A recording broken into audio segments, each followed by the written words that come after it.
What's up? Welcome back. My name's Vikram. Your name is awesome. And today we are going to discuss about why you shouldn't be a secret agent. In 2023, there is really no excuse to be a secret agent, right? I see people that put their profiles on private. I see people that have their Instagram on private. I see people that have their bios that don't tell us where you do business in. I see people scared to do video. And let me tell you, I completely understand. And it's a skill that you build over a long time, right? Now let's break it down. In 2022, Gary Vaynerchuk will say, I've been talking about this since 2015, 2016, 2017, 2018, 2019, 2020. There are young real estate agents, some people that you might call a child, right? Because they're in their early 20s and you might be in your 50s. And so you might say these kids are coming in and they're creating YouTube channels, they're creating content, and that content is driving business back to them consistently.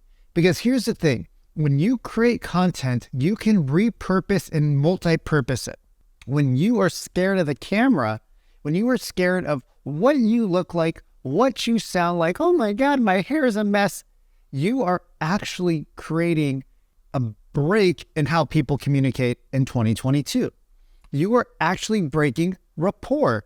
Right? Everybody talks about rapport. You are actually breaking rapport because when somebody goes to look you up and they want to see how you interact, they want to see the way you walk, they want to see the way the talk is, they want to see how you show homes, they can't find you. And if they can't find you, they can't get to know you. Now, you might have seen the show $1 Million Real Estate Agent, right? It came out in 2012, 2011, something like that. It's still running. And it's 2022. For 11 years, that show's been running. Why? Because people are fascinated with real estate and people are fascinated with the lives of others. Marry those two together, you have something that's very entertaining, you have something that's very exciting, and you have something that's very captivating. You don't want to make video. Why? Well, I think it goes back to childhood. I think all of our problems go back to childhood for 98% of us. And you might be the 2% that don't, but let me break it down to why I think people are scared to make video. When you're young, what do your parents tell you? Be careful of strangers. Don't talk to strangers. Strangers are bad. Strangers can hurt us. Strangers can abduct us. Strangers can do bad things to us, kidnap us, abuse us, bad things. So we then take that and think that all people that we don't know are bad. Now let's take a second here and think about it. Have you met somebody that you didn't know, but now you know very well? Yes! Everybody at one point was a stranger. Your husband, your wife, your best friend, all strangers. But now they are people that you care about. They are people that you love. They are people that you get along with. So everybody is a stranger at some point. Now, I will tell you, right? I do believe in the spiritual world. I do believe in intuitive. I do believe in the gut feeling. If you get a weird spidey feeling in your gut, you don't have to deal with those people. You have the power to say no. So let's go back to this notion of secret agents, right? Let's go back to why we don't want to be on camera. It's not that you're ugly. It's not that you don't like the way you sound. Those are perfectionism excuses. And we all know perfectionism is the greatest excuse for procrastination, right? Perfectionism, procrastination, it's literally, they both start with a P. The reason why you don't want to get on camera is because you probably don't know what to say. You probably haven't put in enough reps and you're scared. Look, you guys, I've ridden those bikes behind me for over 10,000 miles in the last couple of years. Actually, not those ones. There was another bike, but whatever. I still feel intimidated when I go out bicycling, cycling. Okay, you can do the math on that one. No problem. I still go out and get intimidated cycling here in Miami because some of these guys ride 5,000, 6,000 miles per year. And I've done that over the course of like 3 years, 4 years. I'm intimidated. It's scary. But guess what? You still go out. You still get better. You still get faster. You still get stronger. You learn how to maneuver better. You learn how to watch people's motions better. And guess what? I started making videos, I think back in 2012 or 13, right? I had this little crappy flip phone that like slid up and I started making videos on that a long time ago. My mom would always say to me, and this was like during the days of MySpace. I wish those were still around because I'd love to find those videos. But my mom would say to me, son, people are going to give you the evil eye. Don't share things. Don't talk about things online. And I'm like, Mom, this is the world we live in. I either play or I don't. Are you willing to step out of your comfort zone, not for your benefit, but for the benefit of your clients to get to know you, for the benefit of the people who you work so hard for, your family, your spouse, your kids? Maybe you take care of your parents. Maybe you take care of, you have a charity that you love donating to, right? Stop thinking about yourself. When we think about ourselves, we stop. I'll tell you, I get scared to make content. Right? Today's Saturday, and I'm sitting here. We just recorded a podcast, and I'm like, oh, I have to go do all these things. And I'm like, no, I have to make one video. I have to make one video, because if I don't do it right now, I'm going to postpone it for another week. So it's like, I got to do my one video today. That's my goal. That's my minimum standard, is one video per week, long form, right? 10 minutes or more. So let me give you guys a couple of tips to make creating content a little bit easier. It is hard. It's hard for everybody. No matter if you made 100 videos, one video, or 10,000 videos, it's still hard. So here's something that I teach inside the Real Estate Growth Academy, which is a group of high-flying professional real estate agents that are looking to double their GCI. This is exactly what I teach them. Never create content the same day you're creating ideas. Two separate parts of the brain, right? Two different parts of the brain. They shouldn't be done together, right? So as you guys see, every now and then I look to my right.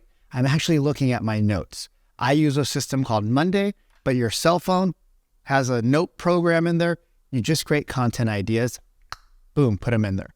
Content ideas come on the fly.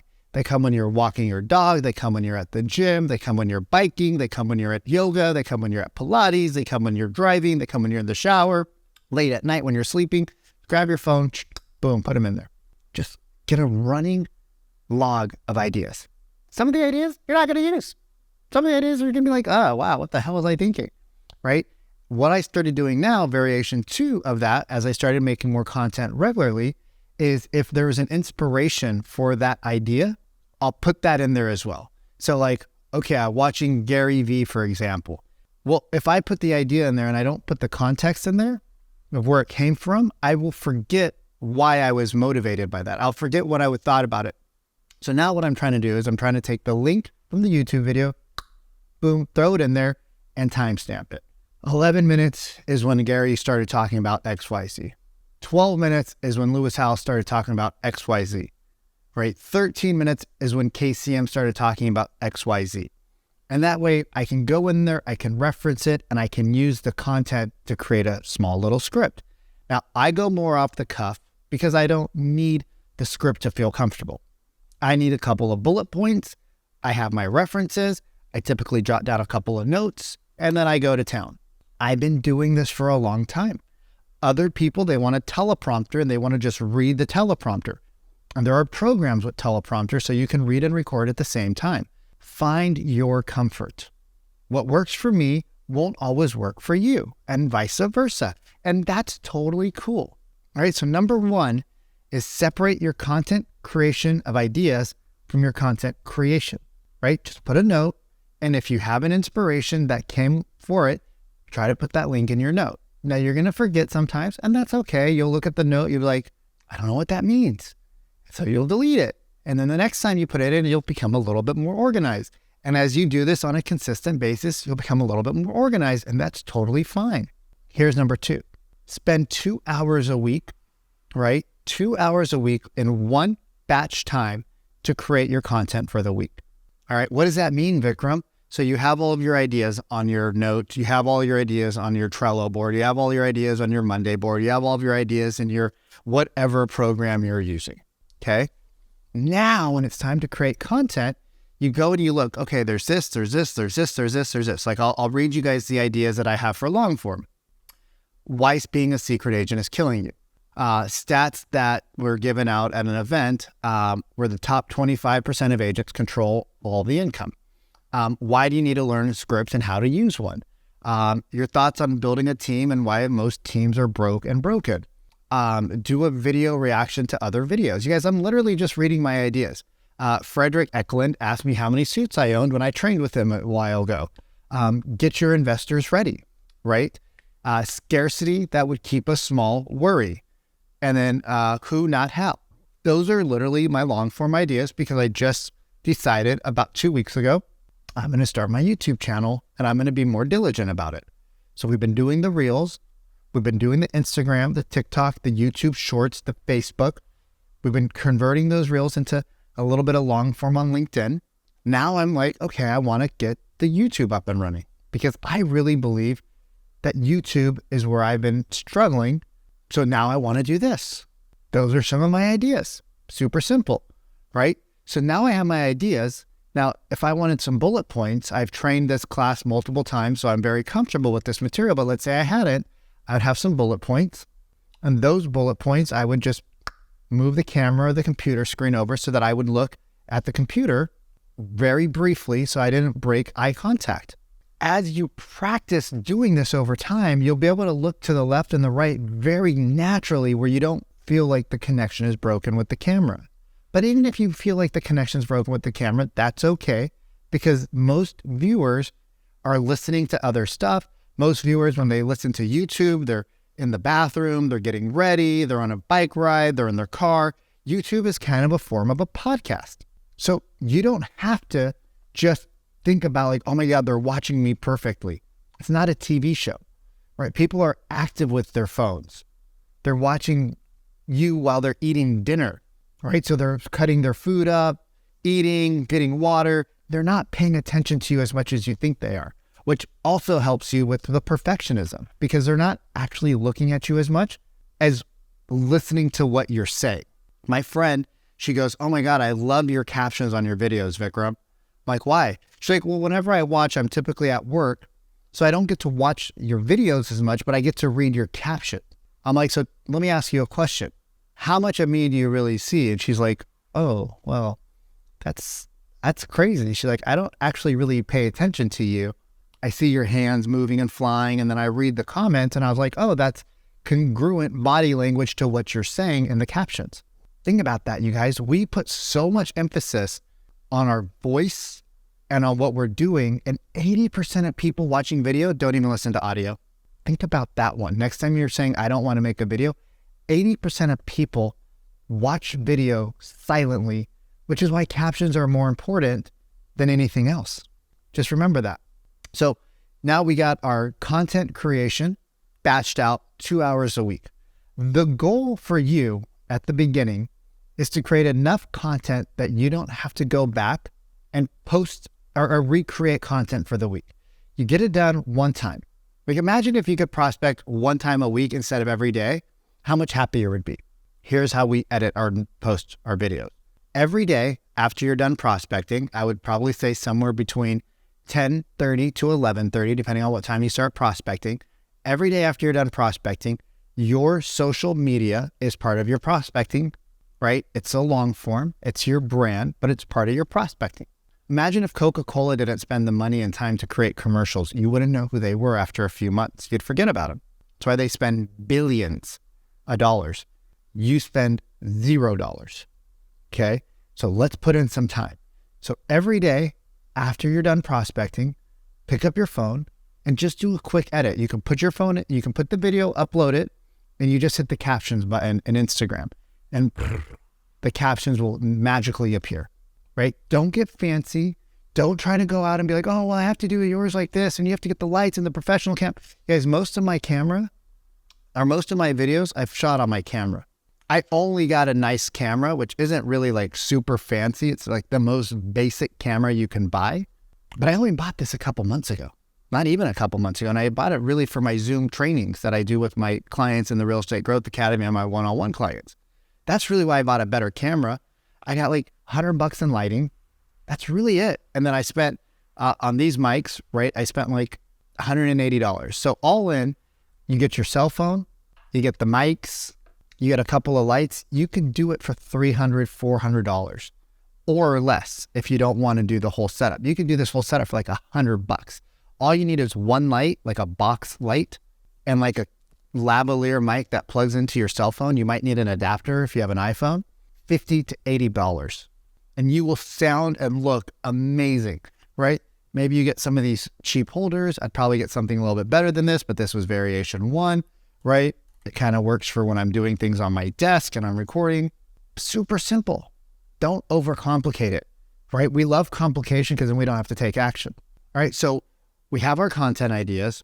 We've batched out our time on Monday. Mondays are good because nobody likes meetings on Monday and it gets it out of the way, or you could do it over the weekend. And now we create our content.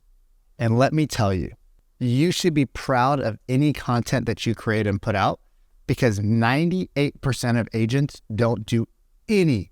And after 30, 60, 90 videos, do you think you're going to get more comfortable and better? Of course you are. It's still going to be uncomfortable, but you're going to get better. I'm going to give you guys something here. If you're so uncomfortable that you just don't want to make videos, what you can do is you can take your phone vertically and you can just walk through the house and do a house tour. Right? Just walk through the house and do a house tour and come back and you can do a voiceover and add some trending sounds in the back. I'm going to repeat that. If it's your listing, you're going to add one more step. If it's your listing, you're going to have your sign in the front, ding, right? Sign in the front, ding, and you're going to walk through the house. Hey, welcome to my listing at 123 Apple Orchard Drive. I'm super excited to have you.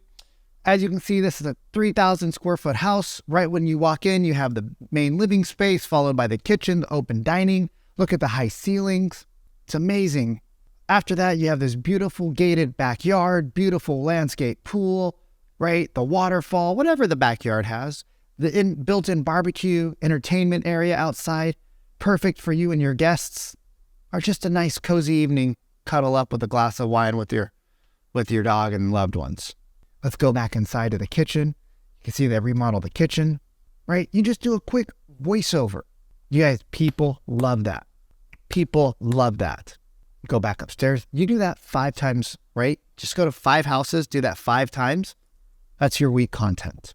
It's your week content, right? Level 2 on that, once you get comfortable with that, is you flip it around and Monday you do a market update. That's it. Monday, you do a market update. The same 5 stats every week. You explain what they mean, why people should worry about them, why people need to know about them, and you just do the same 5. You can do interest rates, right? You can do what it takes to buy an average home in your market. You can do days on market, what that means, right? But basically educate the market because right now the market's normalizing. It's not crashing in most markets. We're seeing less appreciation, but we're not seeing a crash in the market.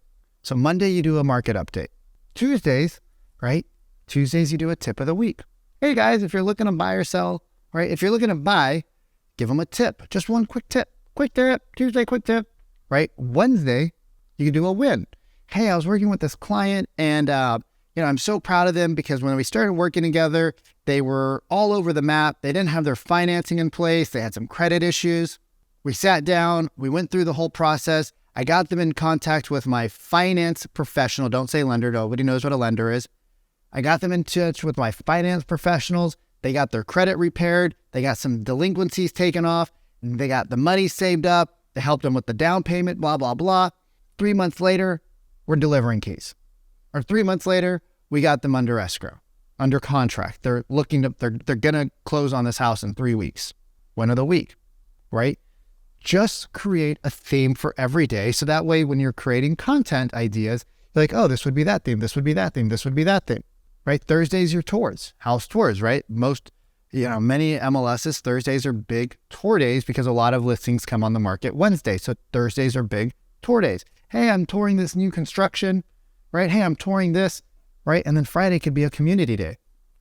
Hey, I'm in this brand new restaurant. Hey, I'm in this brand new park. Hey, here's what I love about my community. Hey, here's a great thing to do with your kids. Hey, here's a great thing to do with your spouse. Hey, here's a great date night idea. Hey, this is a new concert venue. Hey, this is where I love to go biking. Hey, this is where you should take. You guys see how there's so many ideas? Just make a theme every day.